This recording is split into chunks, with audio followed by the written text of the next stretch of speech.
It said, but Kim was there. So if I'm, well, what's the deal? I'm confused. Because I saw someone was in the chat. Trevor, I'm confused. Huh. Is this the one that we're supposed to be live? Because we saw Kim in the chat. Then I went live and there's nobody there. I have no idea. Well, Looks right. You want me to do this? Yeah, go check and see where's Kim? Where'd he go? That was weird because I saw it. Like Figured at least one that says upcoming with Kim and other person. Where's that one at? And now that. Wait, don't end it. I'm not ending it. Where is it? There I am. Okay. Are there?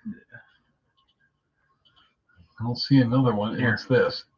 That's just Google. That's live.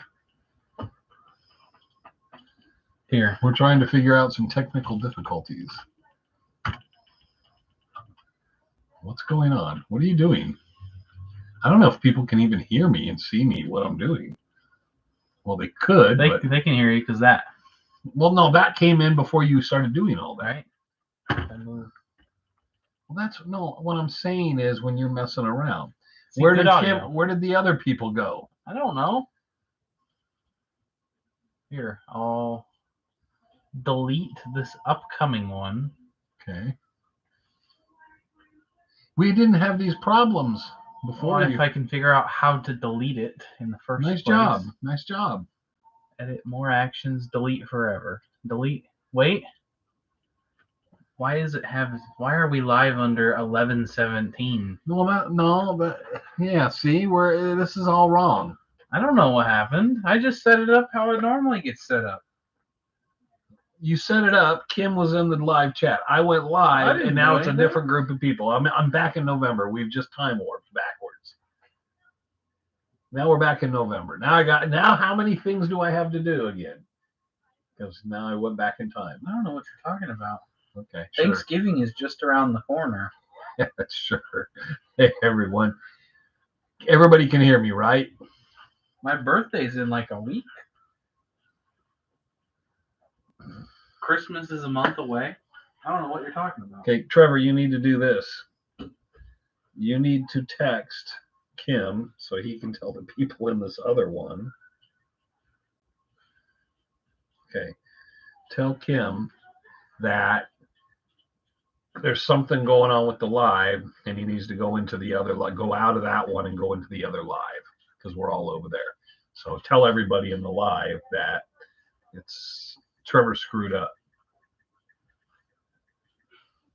And then that way Kim and them won't be sitting there for a half hour. Just delete the one. But they won't know what's going on. They'll just be like, oh, it deleted. Well, how many people are waiting in there? Sorry, everybody. Here we go. I don't know who's in there. Who's in there? Why don't you just do this? Just Kim. No, there's 3. Why don't you just tell them in there? There you go. Type it in there. Tell them. Drop. Oh, hold it. You type. Oh, you can't type? What do you want me to just say? Drop out of here and go back. There's another live that's on right now. It's like November 17th or something.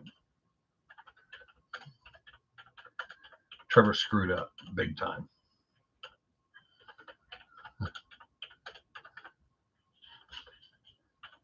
Well, that was so much faster than me doing it.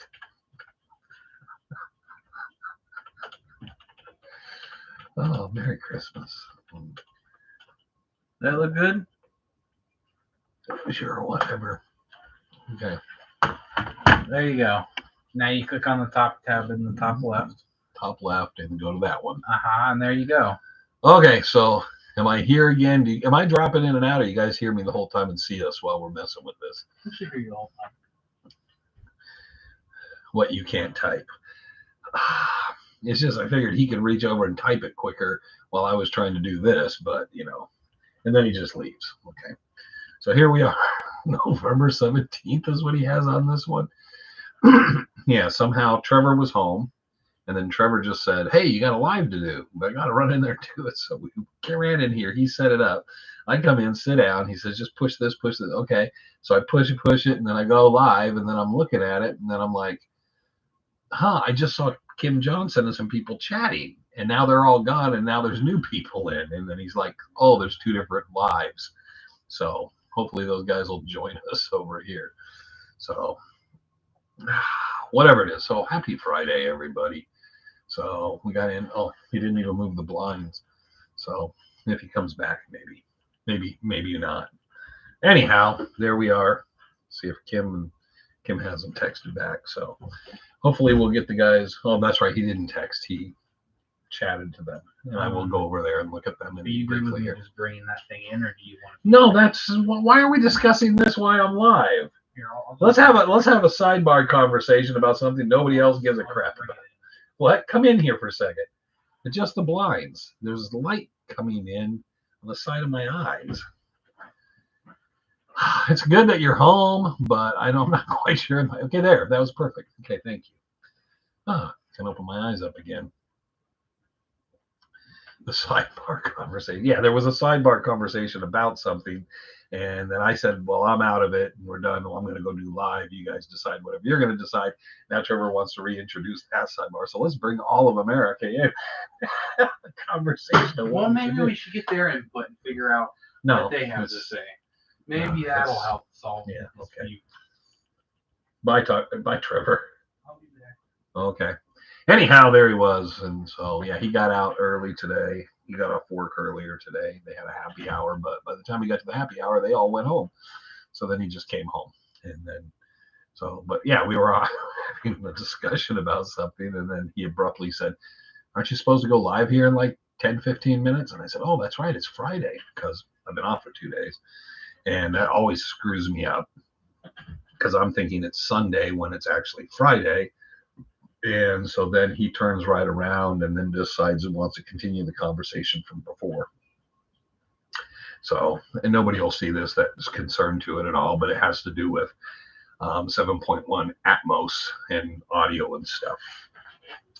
Not like most of us use that anyways, right? Most everybody's on a laptop, a cell phone, or earbuds or something where doing that kind of stuff doesn't really matter. Which is one of the problems when we record stuff is I'm sitting here with Pro Tools and trying to do everything and think in the terms of not 5.1, but going into 7.1 and Atmos and really cool stuff. And then I realize most of us in our daily lives do not even touch that stuff and could care less. And so it's just kind of like there'll be a day, I'm sure, day down the line that it'll all be more important. But I mean, for the most part, what is it? Most people on the phones and their MP3s and stuff, it's the quality, the file quality and stuff is just ridiculously just so low compared to everything that's done now. Anyways, that's for another discussion for another thing because everybody's sitting there going, what the hell are we talking about? What is this? So it's been a rainy day in Arizona. Pretty much rain most of the day. We got a bunch of dark clouds moving in again. It stayed in the 50s. It's 58 right now.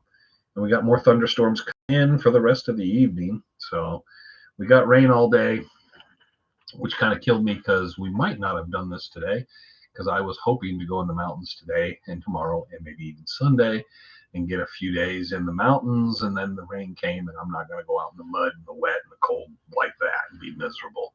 So all those plans got canceled. Talked to Frank about it. We're shooting for some other dates. We'll let things dry out a little because we're not fans of the mud and wet socks and all that. Yeah, I know, but there's nothing more miserable than, especially when it's cold. When it's hot, it's bad enough, but when it's cold, it's just miserable to have wet feet. So we kind of changed our plans with that. Frank says Merry Christmas to everybody, and he does fine. He doesn't even join us anymore. He just takes a bath and he ignores us. But he's doing good and everything, and he just went out shooting the other day. And Bob Shoes, obviously, will say Merry Christmas to everybody because Bob's like that. And we had a couple conversations this week. Talked to Larry Hedrick.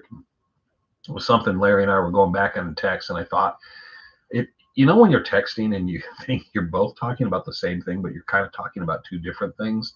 from 2 different directions, and it got kind of all over the place. So I finally called him, but Larry didn't answer the phone because he always thinks it's spam. So he calls me, and I said, well, I'll just call you tomorrow. And then he called me back when I left him the message, and it was phone tag forever. And then I finally got a hold of Larry and talked to Larry, and that was always a good conversation, Mr. Hedrick. So I got to talk to him, and I talked, like I said, I talked to Frank, a little bit of everybody here and there. There's a few people I still got to call over the weekend and kind of make sure everybody's doing good. Greg Davis is doing good, but everybody seems to be doing really well. So, and I inquire from other people how everybody else is doing. I know it's pretty busy with family and everything else and stuff going on. That being said and done, how is everybody here? Yes, it's live. That's because for some unknown reason, Trevor created 2 lives, and this live was sitting there, and Trevor had another live, and people were in the other live, which I have handy dandy here. I'm supposed to check just to see if I catch it. Oh, now I got to type this. I hope everybody can hear me while I'm doing this. We are on the 11/17/2023 live.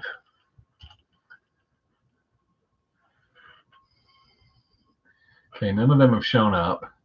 It's Kim, Diana M.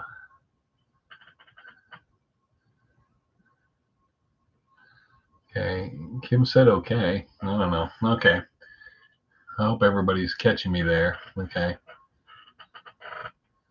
You'll be back in January for a few days. Hope the weather, hopefully the weather's better. It'll be cold though. This is when it cools down. We get this little bit of rain in here January, and then it gets really cold up in the mountains. And it will get freezing. There are days it will be in the 10s. It warms up as the sun comes out. If the sun comes out, it will warm up in the 50s and 60s, but it can get really brutally cold out there in the wintertime. So best of luck to you guys. And I can't type C because I just did type. All right, so there you go. We got that done. All right, love the water, but not the cold. It's just the damp that gets me. You get that breeze with the damp air, and that's where back east why it feels so cold. I mean, if it's 30 degrees up in Flagstaff and it's dry, it's not that cold just standing there. I'll be up there in shorts and a t-shirt. It doesn't, if you were out there sustained in it, but it's not too bad till the wind starts going and you get that dampness in the air. We will be prepared. Yeah, it's not sunny. It's not 70 here today. Merry Christmas, Bobby. And so coming down to Christmas, had some plans for stuff. Of course, you know how everything planned goes. And Trevor and I were talking about some things to do. And then yesterday I had a lot of things, and I ended up spending most of the day cataloging magazines. I ended up with a bunch of stuff. I've got a lot of archival stuff, and I'm trying to catalog it and box it and see what's in different things and what I actually have and what I need to keep. And because of that, I decided I'm going to do that instead of the other stuff. And then today was some other things that I had to take the kids out and do some Christmas shopping, and then the rainy weather and just kind of in and out. But I did finally start working on some of the music because I did make the promise in the next 4 or 5 days I'm going to finish up the Sunsets stuff. And of course, the first thing I did with Sunsets is I had some things I wanted to do. So I started to program a few things and get everything rolling. And then I came up with a different, completely out of the box, different idea. Started doing that. So when Trevor came home and he's thinking, and I said, wait, listen to this. What do you think? And he's thinking it's something for Sunset. And I start playing it for him. And he goes, what's that for? Could it be? It's obvious that it was very unrelated. And if it didn't sound so crappy through this microphone because of the room and everything and the mic, I'd play it over here because I have it programmed up in the keyboard. But yeah, it was just something completely, one of those things where you're sitting there doing one thing and then you're like, hey, what if this is cool. And so we'll see where that goes. But something what we do. And the beautiful dogs, yes. And the dogs all got baths. So I came home from work Wednesday. Came home from work Wednesday, and all the dogs had baths. So they're all very soft, and they don't smell like poop no more because they like to roll around and stuff. So the dogs are not stinky. The dogs are soft. And the dogs seem happy for it too. So there they are. Okay. All right, that sounds good there, Bobby. 12 degrees last night. Yeah, Bowman, you live where it's way too cold. And Bowman, you got to quit like commenting on stuff, not here in lives, but other places where you ask me a question or you say something and then you change it or delete it, and then you can't find it anymore on YouTube. So sometimes it's something I want to reply and I start going, oh yeah, okay. And then I go and then I search for 10 minutes and can't find it no more. I think that's just something you do on purpose just to keep me puzzled. So there you go. So you deserve that 12 degrees because of that. So hope your toes are a little chilly. Not here. It stays pretty warm. I don't think I've turned on the heater in years in the house. It's just, it doesn't get cold enough. Just, you know, if you close the doors and the windows, it gets warm enough as it is. So there you go. But not much going on right now because of the rain. We got the weather, got everything set up. There's other things planned and a lot going to go on in the next few weeks, but that's always stuff we keep under wraps because we go do it. And then it's more exciting for you guys. But so it was kind of a sit down and kind of plan things out and tell Trevor, let's get prepared. He's going to have some free time. So I talked to Frank and we kind of got a lot of stuff kind of starting to move, everything in motion to kind of move forward. So now I'm going to briefly check over, see what's going on with that other live. It's not live. Is it live? It says it's waiting for the live at 4 p.m. and it's after 4. And nobody else is chatting in there. So I take it everybody's here. So, and I'll get Trevor to change this date in the title of this when we're done. So anyhow, so it's that typical Christmas season. There's so much stuff going on that you're running around, you're doing all this different stuff and you're trying to set up stuff. And then, like I said, in here, you can tell everything's closer in because we have the drum kit behind the keyboards because we had to move it because of the Christmas tree. So everything comes in here and we pile up more and more and more and more. And so the gear, just no place else to put the gear eventually, and other things pile in with the gear. So hopefully here in a couple weeks, it'll thin back out in here. But even though I think the audio in here recorded, I'm going to have to record straight to the board. I wish I had a better microphone to go straight, like the lav mic, to get not as much room audio. Because I'm sure a lot of what I'm hearing when I listen back to this sounds good in the room right here, but it's the mics can be so sensitive, they're picking up everything. And right now there's no, there is bottoms on the drums. Never mind, there's skins on the bottoms, but you're going to hear all those things reacting. So it's not just the room, it's all the guitars and the acoustics, even though there's only a few acoustics, but there's a resonator and acoustic in front of me, which no one ever gets to see the front part. You might have seen it in some videos, but there's 4 guitars in front of me.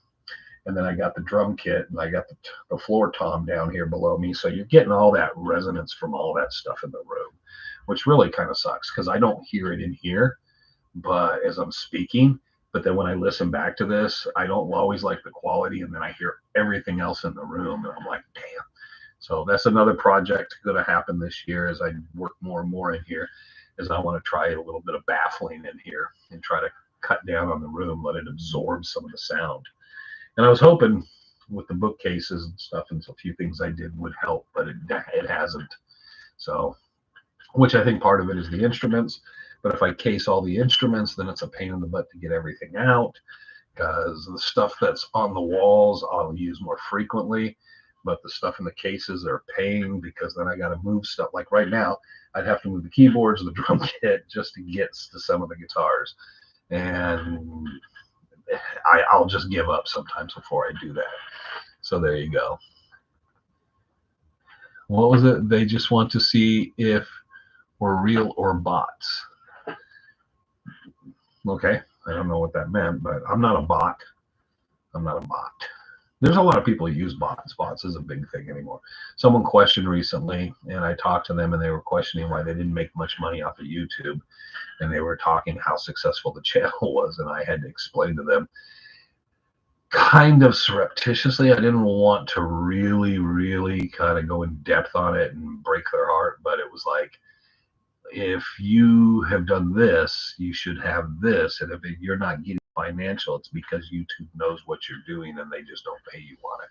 So they will go by watch time and stuff. But if you're using bots or artificial means for views and other things, then you're not going to get paid. And I basically stated as like, the money rolls on this. We don't do anything. I'm trying to think. We don't do any sponsorship on the website or on this. I don't have any sponsors, anything like that. We just get whatever they do with the little commercials on this stuff for the most part, and it pays well. And if you're doing fine, it's not going to make you a millionaire, but it pays for itself and then some. And I'm kind of surprised. And then I realized, oh, that's because they're not paying you because you're faking it. Found any arrasters? There's the one, I know there's a couple I've searched for and didn't find. There was the one I think I talked about. I think I found, was it a brush corral basin?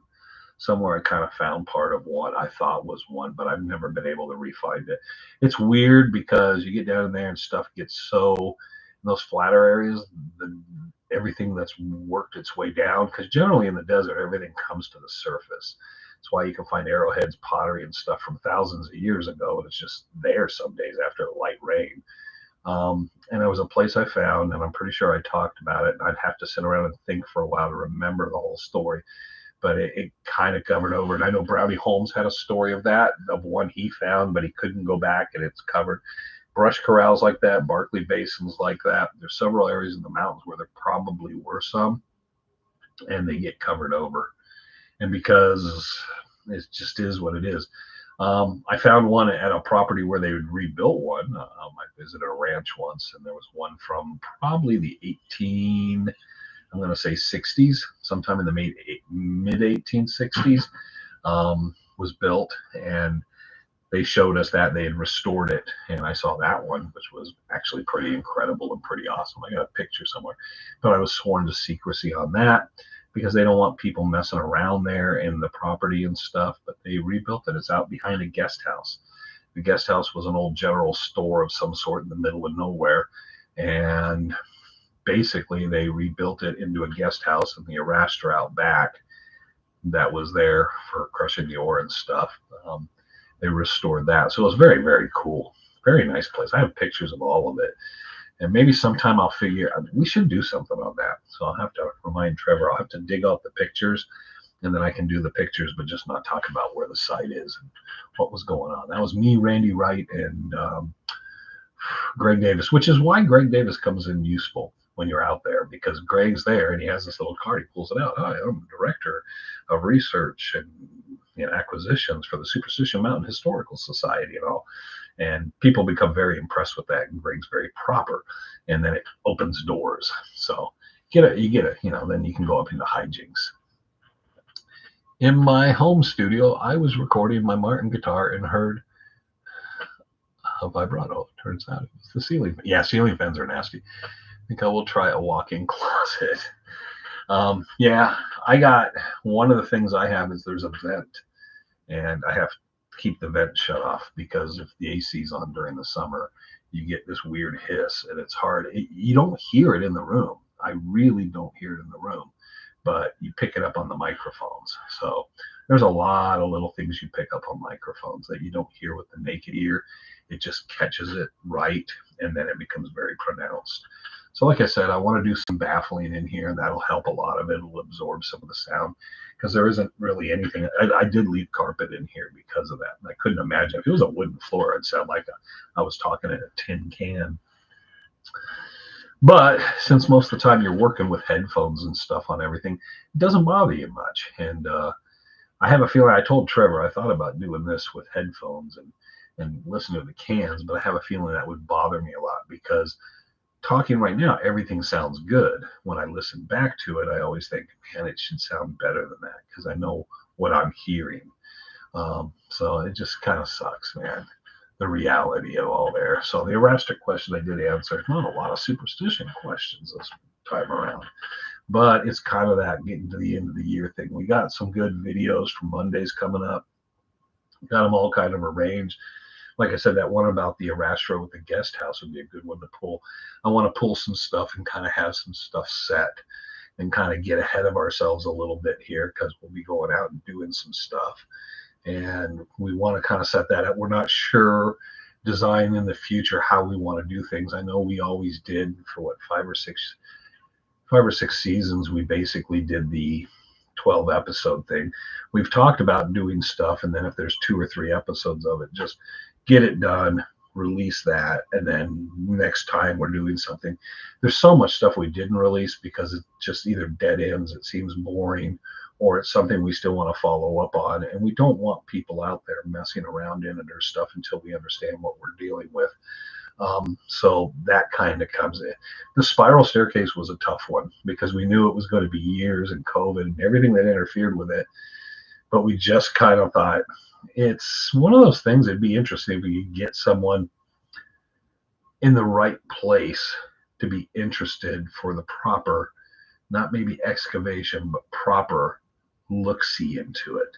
And I was hoping there was somebody who was an archaeologist or someone who had a background or had degrees, or someone from the forestry, someone that would be really interested to take a look at it with a very fresh set of eyes to say, hey, maybe we need to kind of preserve this or look at this a little differently. So that was kind of my hope, a little of dispel some of the myths, but kind of look at it and say there's something really kind of funny here. And it never came to that. And there's a number of people that have been very respectful about dealing with it. And it will continue. Everything on that will still continue. There's still more information and stuff piling in on that. It's just with the weather like today, there's a lot of rain in the mountains, it's deteriorating. And then it's down to kind of like deciding, when is it too late? When does it get too much of a risk? So there you go. Who owned the ranch with the windmill and the road going to Hewitt Canyon? I'm sure the Frasers did at one time. The Martins still own a lot of that stuff. There's a lot of different families have been in there and different ranches. A really good source book on a lot of stuff like that is Jack Carlson's Superstition hiking guides. The East and West will have that information. Jack also knows, if you pinpoint it to Jack, get a hold of him, he will always tell you. San Felice has a Superstition Cowboys book. The shame is, because of that book, Tom Collenborn didn't release his. Tom's would have been far more in depth, and Tom was personally friends with most of these families and people going back to the 40s and 50s, and his dad was friends with people till back in the 20s. So it would have been even more in depth and a lot of stuff. I don't know which ones you're talking, because there's several places with windmills back in Hewitt Canyon. So, but I know the Frasers are back in there. The Martins still are. So it could be something still under the Martins grazing rights and so forth. And I know they're still moving cattle and stuff. And obviously the big three out there right now is the Donnellys, the Backuses with the Quarter Circle U, and then the Martins out in Hewitt and those areas. Now, and that was the idea there, was the modern tech was to get someone. There was supposedly a guy from U of A who was down in there, and an archaeologist who was going to do something about it. And this is back in the 80s, I believe, 80s or 90s. And we couldn't get him to respond to us because I wanted to know just his thoughts and feelings. Okay, what was your thoughts and feelings? Never mind the people you were dealing with if you didn't care for them or anything. What were your thoughts and feelings on what you kind of saw and this and that, and explain a few of these things I have questions about. And he wouldn't respond to anybody. So I've been kind of like putting out the feelers to people and stuff. And I've done a lot of talking to people. I've been down at ASU and stuff and talked to people, trying to get someone's saying, I'm not a crazy treasure hunting guy. I'm not a TV guy. I just really get into this research and stuff. So would you please give me a moment here? I'm not trying to pitch a TV show. I want to see, what is this about? What do you think of this? And show them pictures and stuff. And just nobody bites. So I don't really understand it. I think I don't know what the difficulty is it, but yes, it's an interesting story. And there's a lot more interesting things about that area than we've even revealed. But we kind of like sit on it a bit because, again, you don't want to, you can't dig up my gold. Okay. I would like to know more about Crazy Jake. Sounds like a dangerous man. Con man. I don't know how dangerous he was. He hired some dangerous people. Jake was Jake deserved to go to jail. He hurt a lot of people. He did a lot of messed up stuff I won't talk about. There was a lot of stuff he should have been put in jail for. Some of it would make people change their opinions of him. There are people, I don't know if I've ever heard people defend him. People will say he was an incredible con man and what they learned from him, but I don't think there's anybody that would defend the awful things he did. And he did some bad things. He did some awful things. But I think at the same time, he was a con man that believed in his own cons, which made it even more dangerous, I guess, in a way. But the people he hired was more the problem, because he, that was generally his problem, I think, more than he himself. There was someone once told me Bob Ward would shoot someone sitting in the room with him without thinking twice. There was something with Bob Ward that was very different. Chuck Crawford and Crazy Jake, on the other hand, were people that would get people to maybe do things for them, but they necessarily weren't going to get into those altercations. Ward was a bit different, and he had his own issues in life and problems. So very different. Crazy Jake was one of the reasons I stayed out of certain areas. There are people that knew Jake, and I've heard their stories and know what he was like to deal with. Ron Feldman's book is pretty good. The book about his kind of autobiography is really good on kind of giving you that little bit of the insight. Shoes has some really good stories because he did a lot of business dealings with Jake. But there's a number of people out there act like they knew him, and they didn't. I don't think they ever met him. I never did, that I know of. Balding older guy, I don't know, he could have been out there, but I just kind of stayed out of some of those spots because that's what I was told. There were guys up there that you just didn't want to deal with. And I don't think it was Jake that they were warning you about. I think it was other people. So, and it's just, I think that it was just, no one came out the better end of that. I mean, you can say knowledge or certain things and what they did, or, but yeah, I don't want to get into it, but yeah, there was a number of things Jake did. And if you ever come out to the Rendezvous and you sit around with a few people that worked with Jake and knew Jake, there's a lot of dark stories about it, and it is what it is. So, Ron Feldman, Ron worked with Jake for a long time. Him and Brian Lickman, so both worked with him. Shoes packed for him. I'm in process of LiDAR scanning what can be reached presently in the spiral. I don't know what LiDAR would really do in the spiral, because it's 30 feet down to the base of the pit. So you got to figure 30, 35 feet. And then it slopes and drops at angles, so it has to be 50 to 60 feet down. And then everything else, and it's an alluvial, and it's always been moving. It's moving to this day. Not just the tunnel, but the ground underneath, because it was from the volcanic eruption millions of years ago, tens, hundreds of millions of years ago. So I don't know what good LiDAR would be peeling back anything. As far as GPR, LiDAR, everything else, one of the things I was using, and we didn't really film it, I wanted to find open tunnels in some of the systems and laser grid them and map them out, laser gridding. And then that way, each year we went in, I know this is kind of, everybody's going like, whoa, it's not what you expect from us, but I wanted to laser grid it and have something three-dimensional that I can look at the changes in it each year. So if there is slow movement or collapsing, that I could, with GPS and the laser gridding, kind of see the movement and the deterioration of the tunnel and how far it's going each year to year on the interior. So there was a lot of data, a lot going on. I mean, there was certain measurements like that for that pit area. I basically measured out the volume and to the quarter inch of how much debris was on top, how much would have come out of that area, and how much, this and that was excessive to that. So I kept kind of like being very scientific. Science is boring when you do it. Like, we're shooting a video and you're going to get into too deep in the science. So I would kind of hit on it a little. talk about some of the numbers. I got somewhere written up a thing about volume per square foot and weight and all these different things and possibilities of still, if anybody was ever to get a permit of possible excavation and how to shore it up and stuff. And I talked to Shoes a little about it.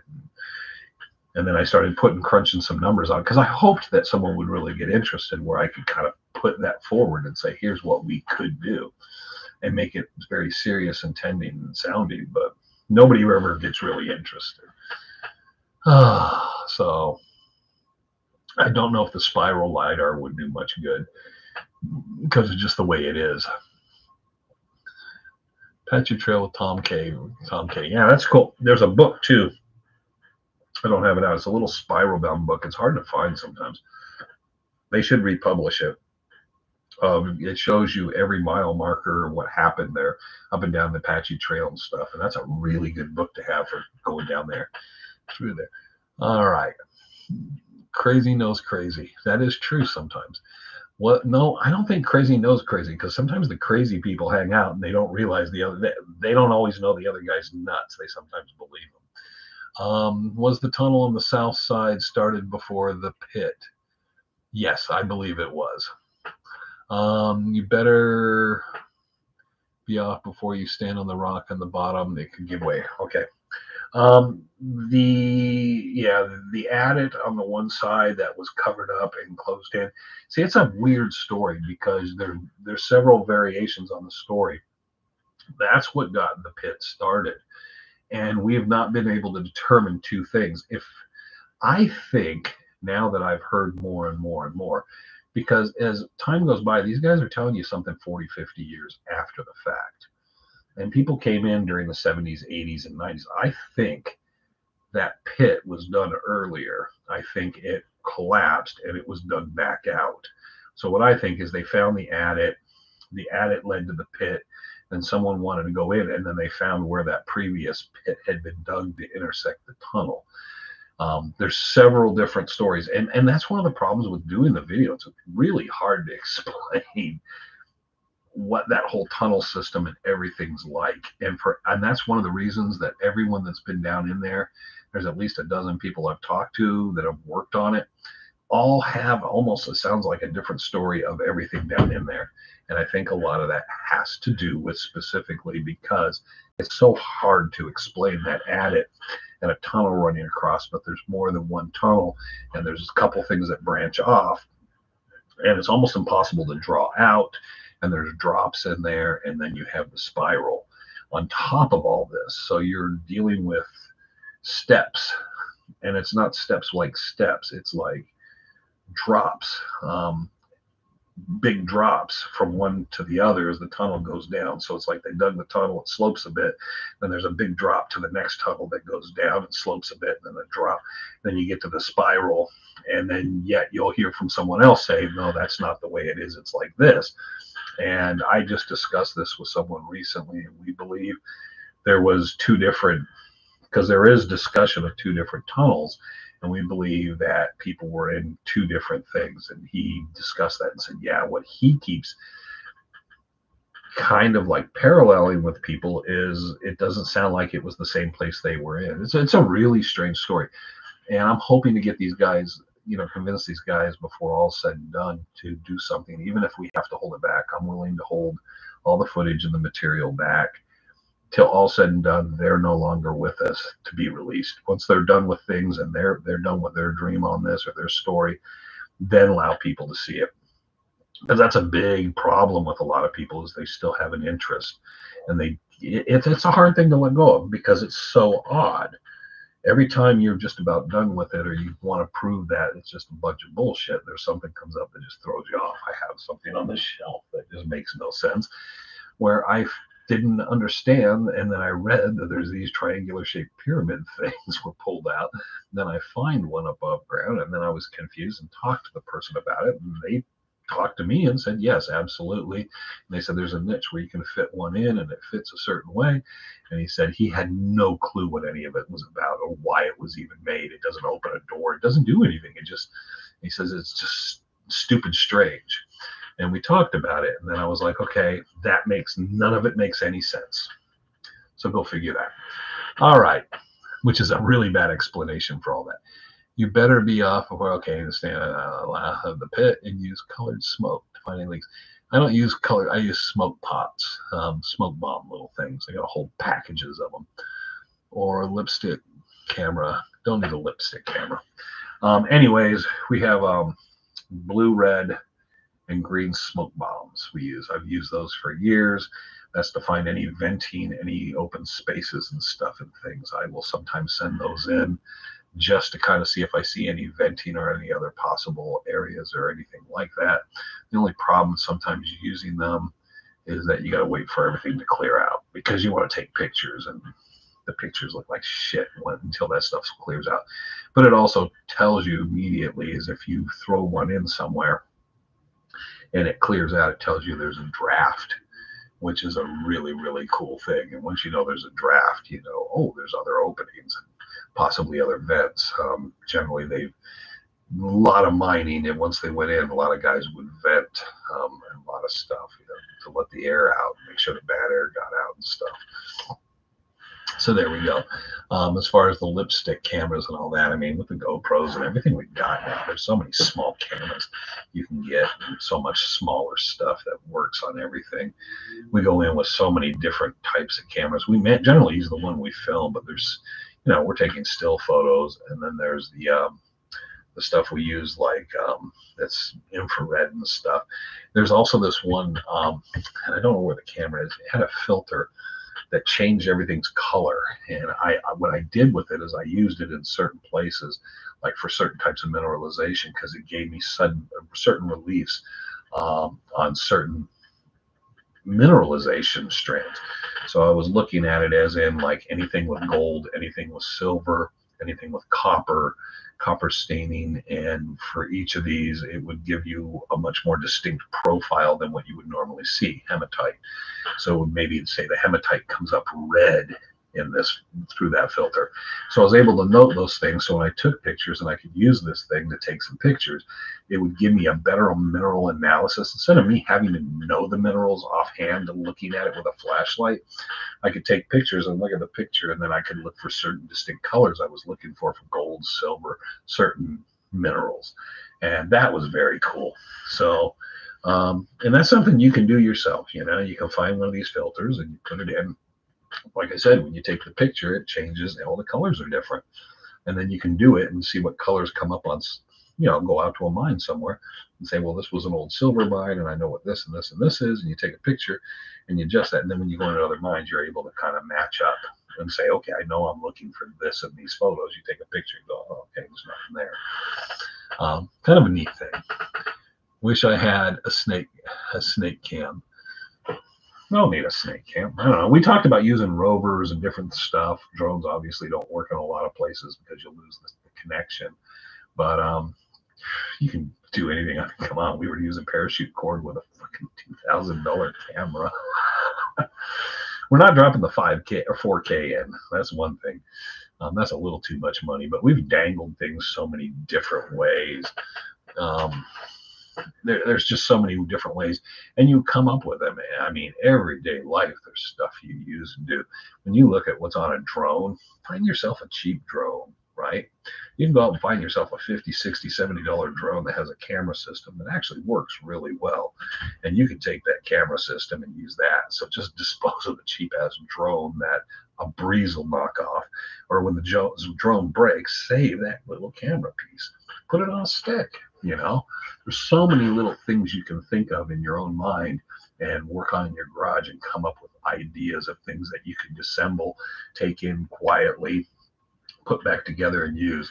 Once you get into some area and you know there's cracks, little spaces of things you want to work around, you can do that. And one of the cool things about a lot of those things, like I just said, the drones, is those little cameras that work with the drone, you use that on your phone. Well, if you're out there and you can use your phone, you can take that little camera in real time. It's the same thing as those little, you know, plumbing lights, and works out really well. So, but it's not great video footage for people to see.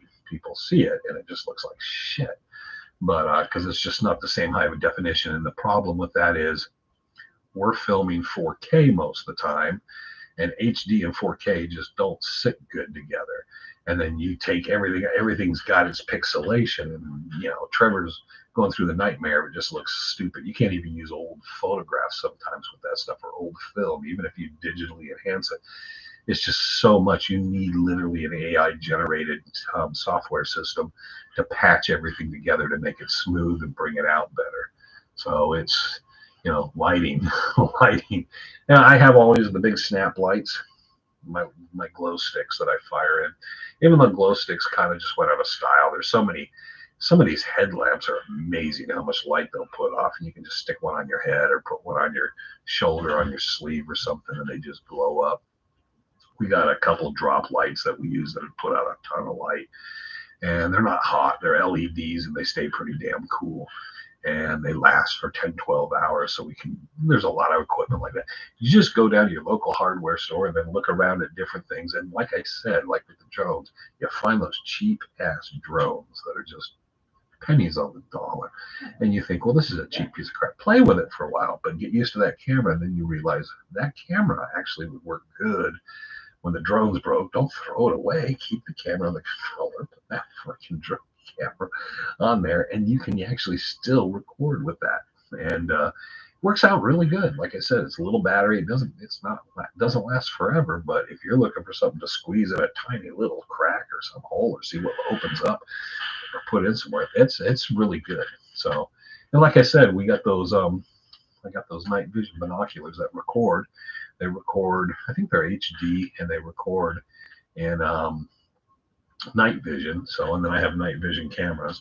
So you use all that equipment, and you can come up with a lot of stuff. There's not much out of your range if you want to do it, and you can make shift and come up with ideas.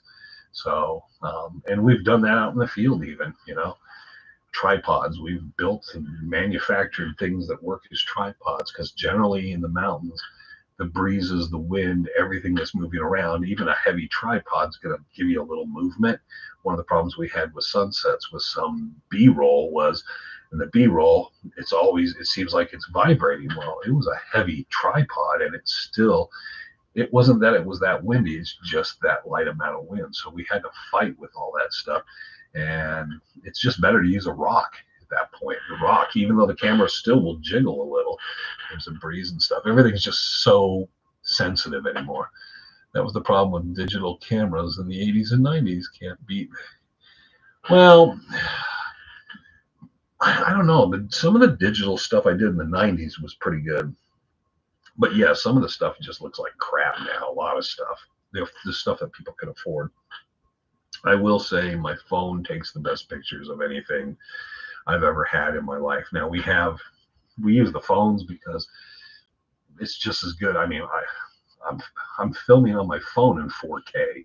So for Christ's sake, I mean, it may not be the best quality uploading, but it's not raw footage, but it's amazing how small and everything's got. How about dowsing? Have you tried? Yeah, I've done dowsing, and I have dowsing rods. I have Woody Wampler's dowsing rods, a bunch of sets of those. It's used in the industry to some degree, not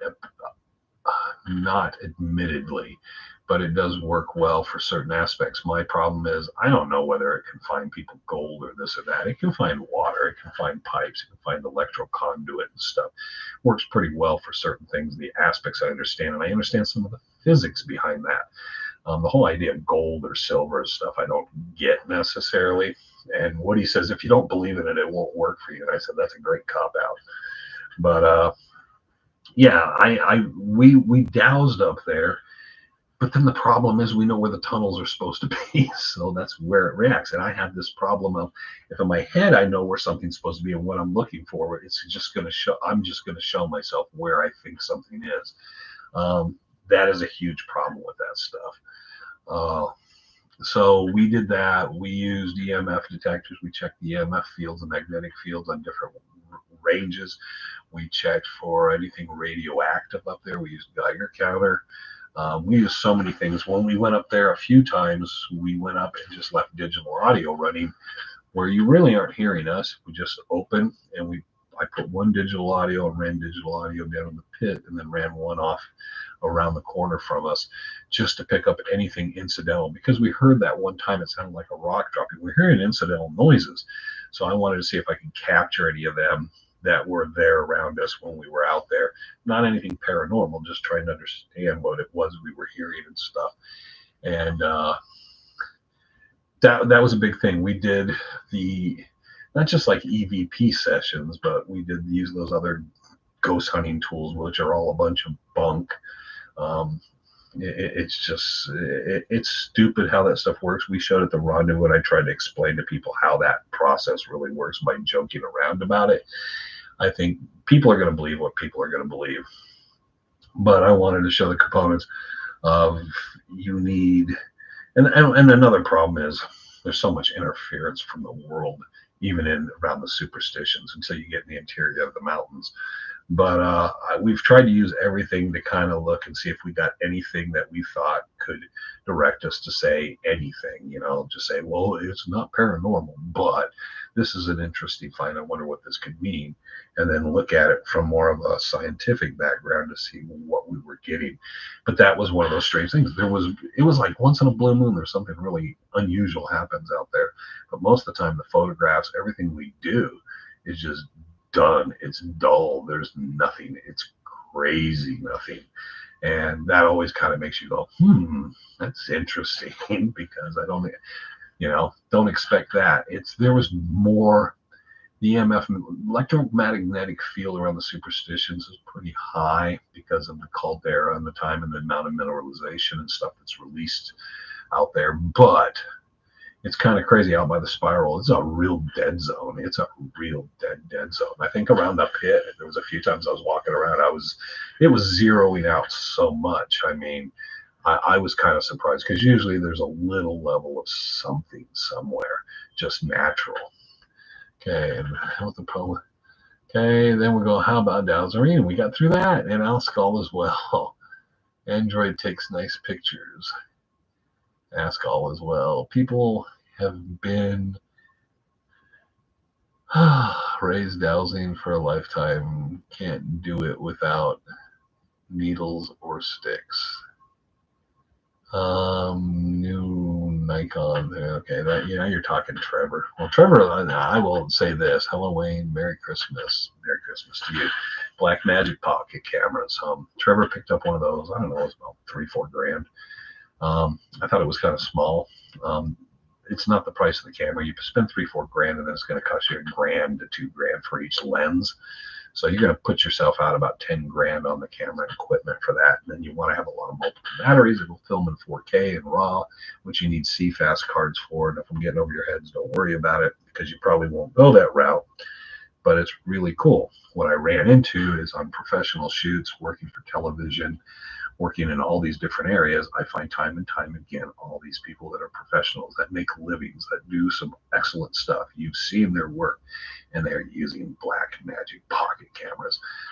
Someone else recently bought a new setup and spent a bunch of money, and they were complaining that it's already breaking and stuff. Trevor's had no problems with this thing. It has been really, really held up well. We've been in the field. You've seen footage we've done with it. And I know we're not doing the best cinematography type stuff. He's doing a nice job. But when you see sunsets, you'll see how well it held up. But it's an excellent, excellent camera. It's well worth the money if you're trying to do, cinematography, videography. And I've seen it time and time again. I just ran into someone who was doing corporation type stuff and television videos for television commercials and infomercials, and that was the same setup. Again, he pulled out Black Magic, same thing Trevor has. And so I would say that is, if you want to spend the money on the Black Magic pocket camera. That thing, I don't even touch that, because again, it's my phone, and I can just push the button, and it clicks, and I can store thousands and tens of thousands of photographs in it, and then bring it home, and then he can upload it and do whatever he needs to do with my stuff, which it's sort of compatible. And when will we see sunsets? Well, you guys saw the trailer in the beginning for it. Come on over, Kim, you can see it. I'm promising through this weekend and next week, to have the music done. Like I said at the top of this, I started working on it, and I came up with an idea, and it was totally unrelated. Trevor walked in and said, listen to this, and he knows I'm supposed to be working on sunsets, and I came up with something so far left field. he was like, "What's that?" And I said, "Well, it's unrelated. It's just, this is a cool idea." It's reining myself in, because one of the things when you're doing this is you come up with and go, "Well, what if I did this? What if I did this?" And then you start pushing buttons, and then you start kind of like feeling like, "Oh, I want to do something with that right now."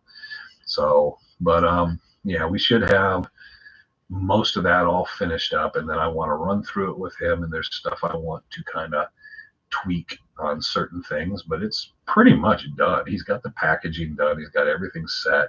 He's got everything, how much it's going to cost and stuff. He's got everything set aside, all ready to go, including some promotional stuff. And it was just waiting on the music to finalize. And the music's been finished 3 times. And each time I've kind of been like, it doesn't fit. And so this time I think I have something, and I'm going to go less expansive. Before, I was, one of the first things we did when we went into it was, for every segue and everything, I was trying to develop 5 seconds, 10 seconds here of all this varied stuff, because I thought, oh, this will be. And then I realized, for all of you, if there's a little bit of repetition, you're not going to care if there's 3 minutes and we're using 5 seconds out of that 3 minutes here and there. None of you are really going to care, notice, or really give a shit. And that was a big problem for me, is to realize I need to just get this thing done and make it work with the film. So I need something to open, something to close, and I need some segues in the middle. Well, I could do that for 7-8 minutes and have it done.